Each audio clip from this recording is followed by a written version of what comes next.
مصر هي أم الدنيا. مصر هي أرض العز والكرامة. وذكر الله مصر في القرآن الكريم 4 مواضع صريحة و30 موضع كناية.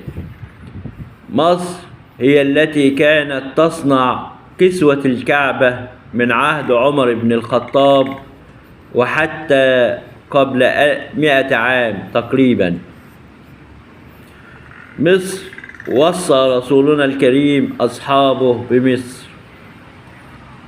مصر كان منها السيدة هاجر المصرية زوجة سيدنا إبراهيم، وهي أم سيدنا إسماعيل وجد سيدنا محمد عليه الصلاة والسلام.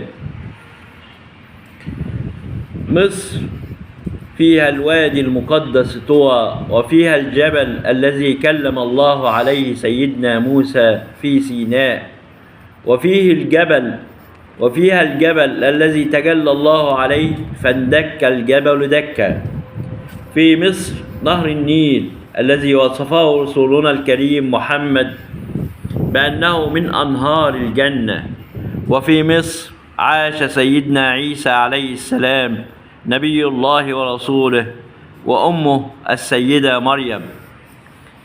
في مصر عاش فيها أنبياء الله ورسله، سيدنا يوسف وسيدنا يعقوب وسيدنا موسى وهارون عليهما السلام، وهما من أنبياء بني إسرائيل. إذا أردت أفضل من يقرأ القرآن الكريم تلاوة وتجويدا وترتيلا فإن المصريين هم الأفضل في العالم.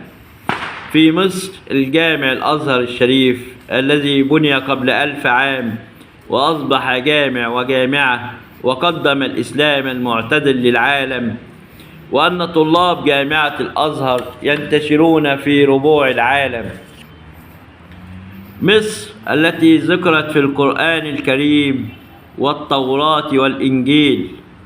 مصر التي يعيش فيها المسلمون والمسيحيون واليهود، والتي بها المساجد بجانب الكنائس والمعابد في تعايش سلمي وود ومحبة.